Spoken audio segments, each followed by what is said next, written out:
ನಮಸ್ತೆ ವೀಕ್ಷಕರೇ, PR ಅಕಾಡೆಮಿಗೆ ಸ್ವಾಗತ. ನೀವೇನಾದರೂ ಸರ್ಕಾರಿ ಹುದ್ದೆಯನ್ನ ಹುಡುಕ್ತಾ ಇದ್ದೀರಾ ಅಂತ ಹೇಳಿದ್ರೆ ತಿಂಗಳಿಗೆ 2 ಲಕ್ಷ ರೂಪಾಯಿ ತನಕ ಸಂಬಳ ಸಿಗುವಂತಹ ಜಾಬ್ ಡೀಟೇಲ್ಸ್ನ ತಗೊಂಬಂದಿದ್ವಿ. ಜಸ್ಟ್ ಮಿನಿಮಮ್ SLC ಪಾಸ್ ಆಗಿದ್ರು ಸಾಕು, ಈ ಜಾಬಿಗೆ ನೀವು ಅಪ್ಲೈ ಮಾಡಬಹುದು. ಇದು ಯಾವ ಹುದ್ದೆ, ಹೇಗೆ ಅರ್ಜಿಯನ್ನ ಹಾಕೋಬೇಕು, ವಯೋಮಿತಿ, ಡೀಟೇಲ್ಸ್, ಎಜುಕೇಶನ್ ಕ್ವಾಲಿಫಿಕೇಶನ್ ಇದೆಲ್ಲದರ ಬಗ್ಗೆ ಸಂಪೂರ್ಣ ಮಾಹಿತಿಯನ್ನ ತಿಳಿಸ್ಕೊಡ್ತೀನಿ. ವಿಡಿಯೋನ ಕೊನೆ ತನಕ ನೋಡಿ. ವಿಡಿಯೋ ಶುರು ಮಾಡೋಕ್ಕೂ ಮುಂಚೆ ನಮ್ಮ ಚಾನಲ್ ಇನ್ನು ಸಬ್ಸ್ಕ್ರೈಬ್ ಆಗಿಲ್ಲ ಅಂತ ಹೇಳಿದ್ರೆ ಇವಾಗಲೇ ಸಬ್ಸ್ಕ್ರೈಬ್ ಆಗ್ರಿ. ಪ್ರತಿದಿನನೂ ಗೌರ್ಮೆಂಟ್ ಜಾಬ್ ಡೀಟೇಲ್ಸ್ನ ನಿಮಗೆ ತಲುಪಿಸ್ತೀವಿ. ಇವಾಗ ವಿಡಿಯೋನ ಶುರು ಮಾಡೋಣ. KPCL ಅಂತ ಹೇಳಿದ್ರೆ ಕರ್ನಾಟಕ ಪವರ್ ಕಾರ್ಪೊರೇಷನ್ ಲಿಮಿಟೆಡ್ನವರು ಹುದ್ದೆಗಳಿಗೆ ಅರ್ಜಿಯನ್ನ ಕರೆದಿದ್ದಾರೆ. ಯಾವ್ಯಾವ ಹುದ್ದೆ ಅಂತ ಹೇಳಿದ್ರೆ attender, medical officer, accounts officer, ಈ ಥರ ಹಲವಾರು ಹುದ್ದೆ ಖಾಲಿ ಇದೆ. ಟೋಟಲ್ 5 ಹುದ್ದೆ ಖಾಲಿ ಇದೆ. ಉದ್ಯೋಗ ಸ್ಥಳ ಬೆಂಗಳೂರು, ಕರ್ನಾಟಕ. ಸ್ಯಾಲ್ರಿ 37,160 ರೂಪಾಯಿಂದ ಹಿಡಿದು 2,03,450 ರೂಪಾಯಿ ತನಕ ಸ್ಯಾಲ್ರಿ ಇರುತ್ತೆ. ಯಾವ್ಯಾವ ಹುದ್ದೆ ಎಷ್ಟೆಷ್ಟು ಖಾಲಿ ಇದೆ ಅಂತ ಹೇಳಿ ತಿಳಿಸ್ಕೊಡ್ತಾ ಇದ್ದೀನಿ. ಈ ಸ್ಯಾಲ್ರಿ ತಿಳಿಸ್ಕೊಟ್ನಲ್ಲ, ಇದು ತಿಂಗಳ ಸಂಬಳ ಆಗಿರುತ್ತೆ. ಗೊತ್ತಾಯ್ತಲ್ಲ. ಇವಾಗ ಯಾವ್ಯಾವ ಹುದ್ದೆ ಎಷ್ಟೆಷ್ಟು ಖಾಲಿ ಇದೆ ತಿಳ್ಕೊಳ್ಳೋಣ. ಫ್ಯಾಕ್ಟರಿ ಮೆಡಿಕಲ್ ಆಫೀಸರ್ ಹುದ್ದೆ 2 ಖಾಲಿ ಇದೆ. ಮೆಡಿಕಲ್ ಆಫೀಸರ್ ಹುದ್ದೆ 1 ಖಾಲಿ ಇದೆ. ಅಕೌಂಟ್ಸ್ ಆಫೀಸರ್ ಹುದ್ದೆ 1 ಖಾಲಿ ಇದೆ. ಬಾಯ್ಲರ್ ಅಟೆಂಡೆಂಟ್ ಹುದ್ದೆ 1 ಖಾಲಿ ಇದೆ. ಟೋಟಲ್ 5 ಹುದ್ದೆಗಳು. ನೆಕ್ಸ್ಟ್, ಇದರ ಅರ್ಜಿ ಶುಲ್ಕ ಅಂದ್ರೆ ಅಪ್ಲಿಕೇಶನ್ ಫೀಸ್ ಎಷ್ಟಿರುತ್ತೆ ಅಂತ ತಿಳ್ಕೊಳ್ಳೋದಾದ್ರೆ 100 ರೂಪಾಯಿಗಳ ಅರ್ಜಿ ಶುಲ್ಕ ಇರುತ್ತೆ. ಇದನ್ನ ನೀವು ಹೇಗೆ ಪೇ ಮಾಡಬೇಕು ಅಂತ ಹೇಳಿದ್ರೆ ಬ್ಯಾಂಕ್ ಅಕೌಂಟ್ಗೆ ಹಾಕಬೇಕಾಗುತ್ತೆ. ಯಾವ ಬ್ಯಾಂಕ್ ಅಕೌಂಟ್ಗೆ ಅಂತ ಹೇಳಿ ಬೆನಿಫಿಷಿಯರಿ ನೇಮ್ ಕೊಟ್ಟಿದ್ದಾರೆ ನೋಡಿ ಇಲ್ಲಿ.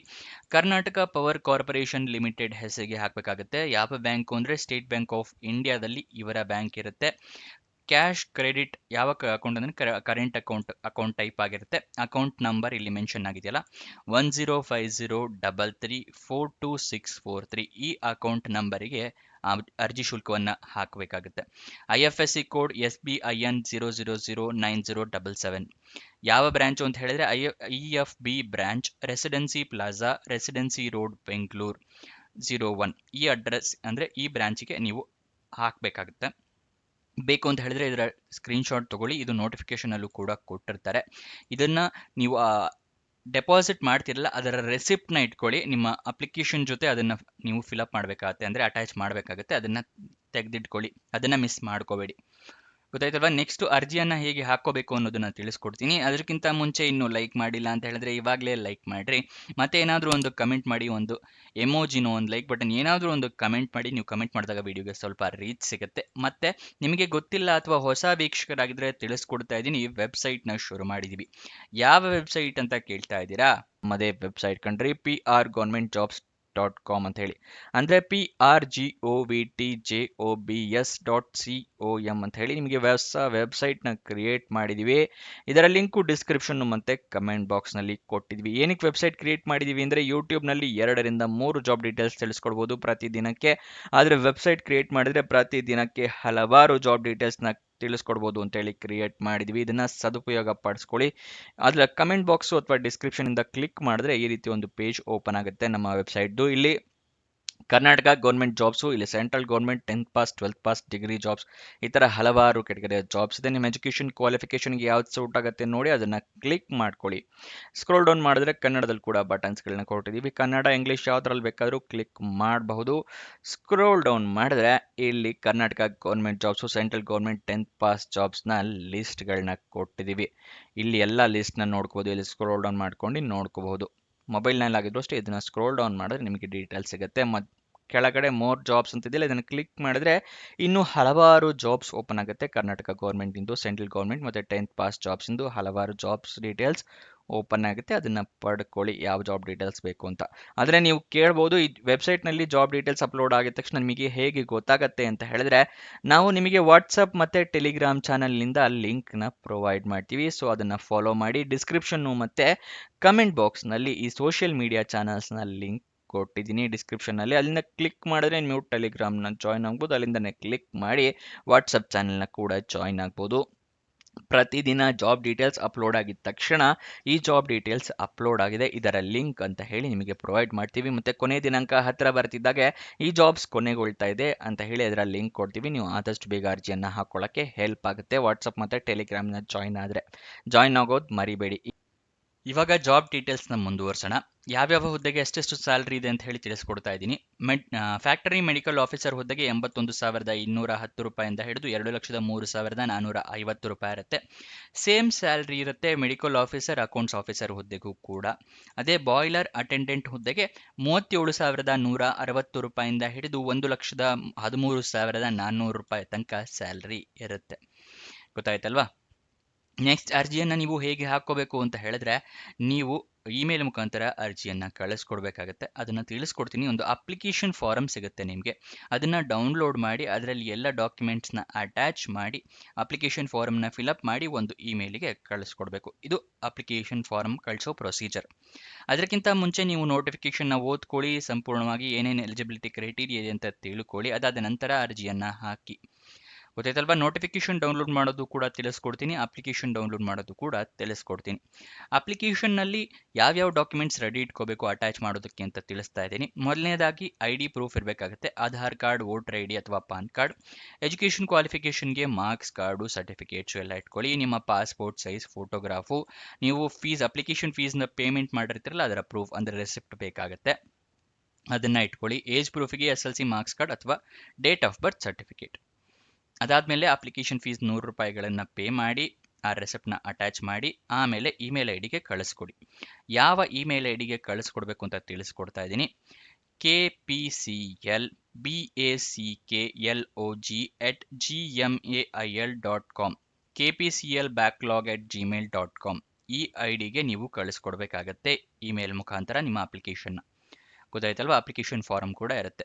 ಅಪ್ಲಿಕೇಶನ್ ಎಲ್ಲ ಫಿಲಪ್ ಮಾಡಿದ ಮೇಲೆ ನೀವು ಅದನ್ನು ಸಂಪೂರ್ಣವಾಗಿ ಓದ್ಕೊಳ್ಳಿ, ಎಲ್ಲ ಡೀಟೇಲ್ಸ್ ಕರೆಕ್ಟಾಗಿದೆಯಾ ಅಂತ ಚೆಕ್ ಮಾಡ್ಕೊಂಡು ಆಮೇಲೆ ಇಮೇಲ್ ಮಾಡಿ. ತಪ್ಪಾಗಿದ್ದರೆ ಮತ್ತೆ ತಿದ್ದುಪಡಿ ಮಾಡಿ ಕಳಿಸ್ಕೊಡಿ. ಯಾಕಂದರೆ ಅಪ್ಲಿಕೇಶನ್ ಒಂದ್ಸಲ ಸೆಂಡ್ ಆದಮೇಲೆ ತಿದ್ದುಪಡಿ ಮಾಡೋದಕ್ಕೆ ಅವಕಾಶ ಇರೋದಿಲ್ಲ. ನೋಟಿಫಿಕೇಶನ್ ರಿಲೀಸ್ ಆಗಿದ್ದ ದಿನಾಂಕ 27 ನವೆಂಬರಿಗೆ, ಕೊನೆಯ ದಿನಾಂಕ ಇರೋದು ಅರ್ಜಿ ಕಳಿಸೋದಕ್ಕೆ 26 ಡಿಸೆಂಬರ್ 2025. ಅಷ್ಟರ ಒಳಗಡೆ ಇಮೇಲ್ ಮುಖಾಂತರ ನೀವು ಅರ್ಜಿಯನ್ನು ಕಳಿಸ್ಕೊಡ್ಬೇಕಾಗತ್ತೆ. ನಿಮಗೆ ಅಪ್ಲಿಕೇಶನ್ ಫಾರಮ್ ಬಗ್ಗೆ ತಿಳಿಸ್ತಾ ಇದ್ದೀನಿ ಮತ್ತು ನೋಟಿಫಿಕೇಶನ್ ಎರಡನ್ನೂ ತಿಳಿಸ್ತಾ ಇದ್ದೀನಿ.